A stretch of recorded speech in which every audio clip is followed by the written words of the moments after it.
Okay अब मैं आपके साथ में जो दूसरी चीज मुझे डिस्कस करनी है दैट इज रिलेटिंग टू, और थोड़े से इसमें डेथ के एक आध क्वेश्चन करके मैं आगे बढ़ूँ।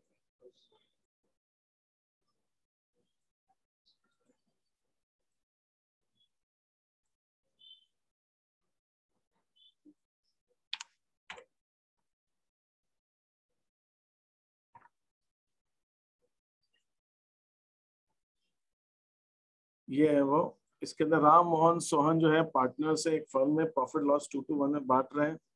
28 फरवरी 21 को मोहन की डेथ हो गई है और न्यू प्रॉफिट शेयरिंग रेशियो जो है राम और सोहन का इक्वल था। On Mohan's death the goodwill of the firm की गुडविल 1,50,000। तो ये क्या एंट्री होगी इसकी, कोई मुझे बता सकता है? ये राम मोहन सोहन पार्टनर्स है, 2-1 रेशियो है, मोहन की डेथ हो जाती है, राम और सोहन का इक्वल रेशियो, और फर्म की गुडविल उस समय 1,50,000 है। कोई बता सकता है इस समय हमारी क्या एंट्री होगी इसके लिए? सर कंटिन्यूइंग पार्टनर एक सेकंड फिर से बताओ, क्या कह रहे हो?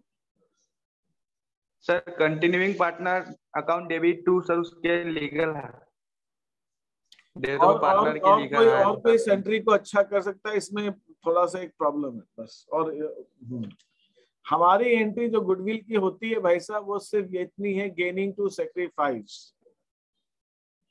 आप यही कहेंगे gaining to sacrifice partner's capital. हो सकता है कोई कंटिन्यूइंग पार्टनर गेन करे और हो सकता है गेन नहीं भी करे, सारा गेन एक ही पार्टनर बाद में इक्वल रेशियो। क्या चीज? ओल्ड रेशियो इसमें 2-1 दिया है, नया रेशियो 1:1 दिया है, तो ओल्ड न्यू करके आप गेनिंग सेक्रीफाइस एंट्री करेंगे। बस इतनी सी बात मैं कहना चाहता हूँ सर। फिर जो अगर मान लीजिए पार्टनर डेथ हुआ उसका, अगर वो तो हमेशा हमेशा हमेशा हमेशा सेक्रीफाइसिंग होगा। यस, ये बात मैं आपको बता चुका हूं कि जो पार्टनर रिटायर हो रहा है या जिस पार्टनर की डेथ हो रही है वो हमेशा सेक्रीफाइसिंग होगा, और जो नया पार्टनर हो रहा है, नया पार्टनर एडमिशन में, वो हमेशा गेनिंग होगा, हमेशा। इसमें कहीं कोई डाउट ही नहीं है। तो सर उसके जगह पर उसके अलावा भी बाकी के पार्टनर्स भी तो कुछ गेन सेक्रीफाइस कर सकते हैं। Yes sir. तो मैं इसीलिए कह रहा हूँ, आप ये मत बोलिए continuing to this is partner's executor account. अगर आप ऐसा बोलते हैं तो आप कंटिन्यूइंग पार्टनर्स को, चाहे वो गेन कर रहा है चाहे सेक्रीफाइस कर रहा है, आप डेबिट ही कर रहे हो। ऐसा नहीं करना। रेशियो में ऐसा चेंज भी आ सकता है कि जो पार्टनर जा रहा है, जिसकी डेथ हुई है, वो तो सेक्रीफाइस कर ही रहा है, एक पुराना पार्टनर भी सेक्रीफाइस कर रहा है, और सारा का सारा एक पार्टनर गेन कर रहा है। तो आपको हमेशा ये ध्यान रखना है कि गुडविल की एंट्री गेनिंग सेक्रीफाइस है, कंटिन्यूइंग डिसीज पार्टनर वाली एंट्री नहीं करेंगे कभी, गेनिंग सेक्रीफाइस ही करेंगे। तो ये जो पहले के 2 क्वेश्चन है, इसके अंदर आपको गेनिंग सेक्रीफाइस करना, ये आप ध्यान रखें। ये क्वेश्चंस आप करके मुझे देंगे। अब मैं एक थर्ड क्वेश्चन आपको करा रहा हूं और इसको आप समझने की कोशिश कीजिए, और अब आप इसके आगे के मैं 3 क्वेश्चंस और दिए वो आप करें। थर्ड क्वेश्चन में जो समझाने की कोशिश कर रहा हूं, आपको इसके अंदर ये सिर्फ निकालना है कि जिस पार्टनर की डेथ हुई है उसको कितना पैसा देना या उसके एग्जीक्यूटिव को कितना पैसा देना, बस ये बात है। ठीक, XY पार्टनर्स है, इनका रेशियो 3:2 है। Y की डेथ 3 महीने बाद होती, पिछली बैलेंस शीट से 3 महीने के बाद, और जो लीगल रिप्रेजेंटेटिव है Y को, उनको यही पेमेंट देना है। ठीक है, तो यहाँ पे आपका जो फॉर्मूला होगा,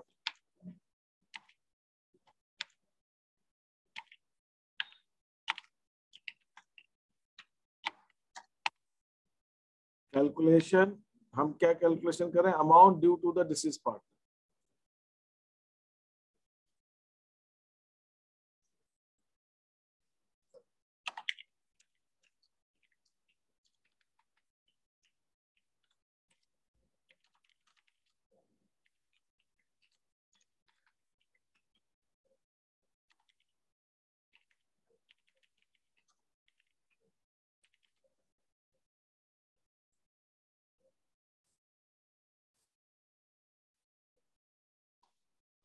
ठीक है, इसमें क्या क्या बोला देने के लिए?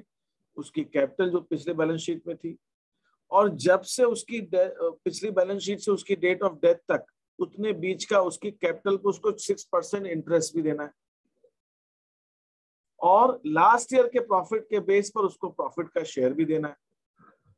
और इस पीरियड में अगर जब से पिछली बैलेंस शीट और इस डेट जब डेथ हुई है बीच में उसने अगर कोई ड्राइंग की है उसमें 2% से इंटरेस्ट लगाना। बस ये 4 चीज बताइए। और यहाँ पे दिया है पिछली बैलेंस शीट का कैपिटल और उसकी ड्राइंग्स दे रखी है और लास्ट ईयर का प्रॉफिट दे रखा है। अब अपने को अमाउंट कैलकुलेट करना है, तो हम क्या करेंगे वो हम देखते हैं।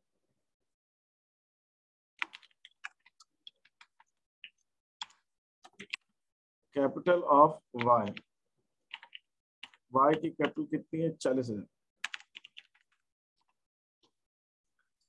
फिर इंटरेस्ट ऑन कैपिटल, ये तो दो ही पार्ट में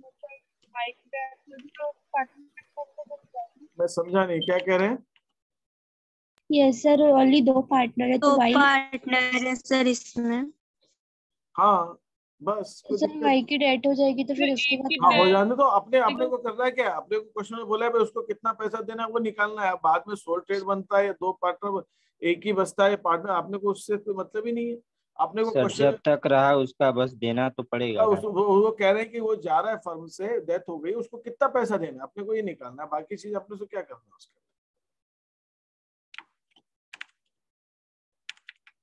40,000 के ऊपर 6% से इंटरेस्ट कितने महीने बाद डेथ हुई है 3 महीने बाद, 3/12 ये हम उसका इंटरेस्ट आ जाएगा। ये इंटरेस्ट हम निकाल लेंगे। फिर लास्ट ईयर के बेसिस पे profit share 600 sir. Profit share कितना आएगा उसका लास्ट ईयर के बेसिस पे, लास्ट ईयर का प्रॉफिट है 30,000, 30,000 पूरे साल का, तो 3 महीने का प्रॉफिट, इसमें उसका प्रॉफिट शेयर वाई का 2/5 ये आ गया। तो 30,000 लास्ट ईयर का प्रॉफिट, उसमें 3 महीने का प्रॉफिट, फिर उसमें उसका शेयर। फिर उसके ऊपर बोला है कि उसके बाद बोला है ड्राइंग्स को लेस करते हैं, ड्राइंग्स तो उसकी कैपिटल से माइनस करें। ड्राइंग उसने कितना पैसा निकाला बिजनेस में से, 5,000 रुपए निकाले बिजनेस में। फिर इसमें से इंटरेस्ट ऑन ड्राइंग्स भी हम लेस करेंगे।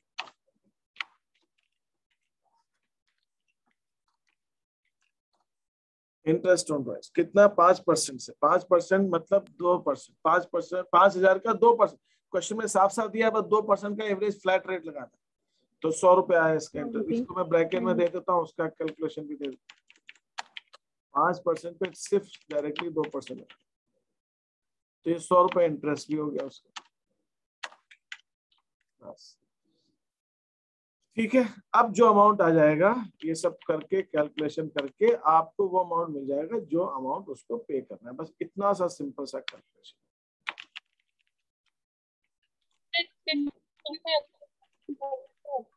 क्या कह रहे हैं?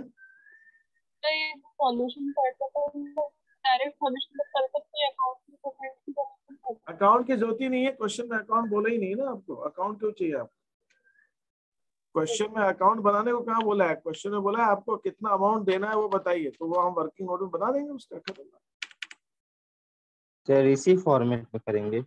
आप कौन से फॉर्मेट में करना चाहते हैं वैसे कर लीजिए आप। अमाउंट मुझे लगा कि यही सबसे ठीक रहेगा स्टेटमेंट में। बाकी आप करने को ऐसा कोई उसका फॉर्मेट नहीं है, आपको अमाउंट कैलकुलेट करना। फॉर्मेट तो आप कोई भी ले सकते, लेकिन अब अमाउंट निकालना है तो अमाउंट कैसे? अकाउंट बनाइए तो अकाउंट बनाओ। अकाउंट कैलकुलेशन तो दिखाना तो पड़ेगा ना। तो दिखा दिया ना कैलकुलेशन, क्या क्या ब्रैकेट नोट क्या दिखा रहे हैं और कैसे दिखाना चाह रहे हो, मतलब बताओ तो मुझे मालूम तो पड़े। और क्या क्या नो सर, जैसे कि अगर कैलकुलेशन नहीं दिखाए डायरेक्ट अमाउंट निकाल के लिखते जाए तो उसके नीचे भाई फिर बाद इसमें है कि गलती नहीं होती, अपने से ही गलती नहीं होती, मैंने इसलिए रखा उसको। अपने से ही गलती हो जाती करने के अंदर, और जब अपन लिख के करते हैं ना, वह तो रफ में कर भाई, कैलकुलेशन तो करना पड़ेगा चाहे रफ में करो, करना तो पड़ेगा कैलकुलेशन तो। लेकिन अगर अपन लिख दो, एग्जाम वगैरह में क्या होता है, ये तो ठीक है छोटी आपका कोई बहुत बड़ा बोर्ड की एग्जाम है, लेकिन आपको हमेशा आगे भी आदत रखनी है कि जब आप सीए वगैरह भी कुछ भी करें तो आप स्टेप बताइए अपना, आप स्टेप बताइए। अगर मैं ये लिख रहा हूं, मान लो ये मैंने फॉर्मूला सही लिखा है और यहाँ पे मैंने गलती से 700 लिख दी, तो सामने वाला एग्जामिनर ये देख रहा है ना कि इसको मालूम है कि 40,000 का 6% और फिर 3 महीने का निकालना है। तो अगर वहां पे मैंने अमाउंट गलत भी लिख दिया तो अभी वो मेरे को मार्क्स दे सकता है, पूरे नंबर नहीं काटेगा। अगर एक एक एक एक एक 1 2 3 4 5 नंबर का एक क्वेश्चन एग्जाम्पल दे, तो भाई यहाँ पे मैंने गलती से 700 लिख दिया, लेकिन ये अमाउंट सही लिखा हुआ, तो स्टेप तो मुझे मालूम है ना, तो इसके एक मत दे भाई, आधा तो दे दे। ये तरीके होते हैं आंसर स्कोर करने के, ऐसा नहीं होता है कि सिर्फ फाइनल आंसर लिखने का तरीका मार्क्स पे। अगर ये 5 नंबर का क्वेश्चन है और ये हर चीज को निकालने का, अमाउंट को करने का एक एक नंबर है मान लो, तो भाई यहाँ पे कोई गलती, तो ये स्टेप अगर मेरी सही है, कैलकुलेशन सही दिखा रहा हूं मैं कैसे निकाला है, तो उसके नंबर तो दो, और उसके मिलते भी हैं कई बार बच्चों। सर अगर स्टेप सही होगा तो पूरा नंबर नहीं काट पाएंगे। नहीं काट पाएंगे अगर स्टेप सही है तो। मेरे ये बिल्कुल सही यस सर। स्टेप सही होना चाहिए। Is that okay? Yeah. Yes.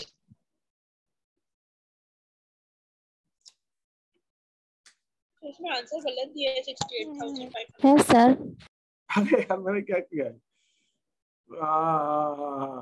Interest on drawings तो सही है, 68 कैसे आया? 38 है। एक सेकेंड, इंटरेस्ट ऑन कैपिटल, अच्छा मैंने इसमें एक आध चीज हटा दी, गुडविल हटा दी होगी, सिंपल कर दिया थोड़ा सा क्वेश्चन, आंसर वही रहने दिया। ये गलत दिया सर गुडविल अभी आपने निकाली नहीं। गुडविल दी ही नहीं, इसमें कैसे निकालनी? फर्स्ट क्वेश्चन में थी गुड। इसमें दी नहीं गुडविल, कैसे यस निकालनी? सर। ये थर्ड क्वेश्चन। सर वो ऊपर सेकंड वाला है जस्ट पास में, तो मैंने सोचा। नहीं ये 38 कर दिया, इसको सही बताया आपने, इसमें गलत है आंसर, उसको मैंने ठीक कर दिया। तो ये बाकी के, अब मैंने एक क्वेश्चन क्या है, ज्यादा क्वेश्चन नहीं दिए इसमें, कि आपके लिए बस 3-4 क्वेश्चन इज सफिशिएंट है। तो ये 3 क्वेश्चंस मैंने दिए, इसको आप खत्म कर सकते हैं एक दिन के अंदर। फिर उसके बाद हम डिसोल्यूशन स्टार्ट कर देंगे, पार्टनरशिप हमारा खत्म हो जाता है। गुडविल पे एंट्री कैसे होगा? क्या चीज? ये गुडविल क्या, मैं समझ नहीं पा रहा हूँ। सर गुडविल की एंट्री कैसे करेंगे इस क्वेश्चन में? मतलब अगर इसमें गुडविल दी है तो उसमें गुडविल का शेयर जोड़ दो, और क्या करोगे?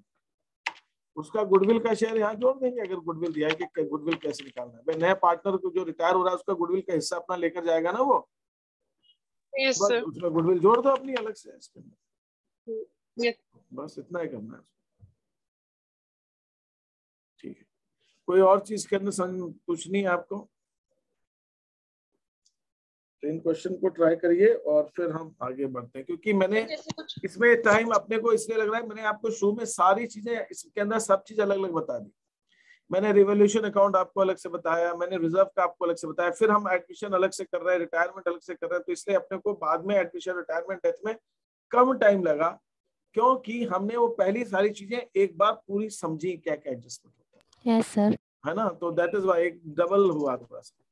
इसके अंदर डेथ में भी आ सकता है, गुडविल की वैल्यूएशन, गुडविल ऐसे निकालनी, गुडविल ऐसे करनी, लेकिन बट अभी के लिए आपके लिए इतना सफिशिएंट है इसके अंदर, इससे ज्यादा इसमें कॉम्प्लिकेशन आपको आएगा नहीं, ठीक है। तो कभी क्वेश्चन में अकाउंटिंग ईयर एंड वाला नहीं देता है तो हम दिसंबर का लेंगे या फिर अकाउंटिंग ईयर लेंगे? तो क्वेश्चन में देखकर थोड़ा समझना पड़ेगा, है ना, क्वेश्चन में देखकर समझना पड़ेगा कि वो क्या, क्योंकि जनरली अकाउंटिंग ईयर 1 अप्रैल 31 मार्च तक हाँ होता है। अब पार्टनर की डेथ ही सर 1 जनवरी तो आज मतलब 1 जनवरी से दिसंबर तक का भी बना लेते हैं। वो तो देखिए, ऐसे क्वेश्चन में आप आंसर जो ले रहे हैं वो दोनों सही माने जाने चाहिए टेक्निकली इसमें, ठीक है, दोनों सही माने जाने चाहिए।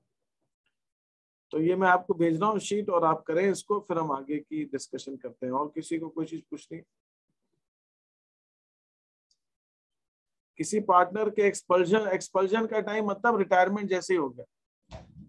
कोई पार्टनर को आपने निकाला है तो रिटायरमेंट की तरह ही बिल्कुल होगा उसका ट्रीटमेंट, ठीक है। फिर आप करें और फिर भेजिए मेरे को क्वेश्चंस।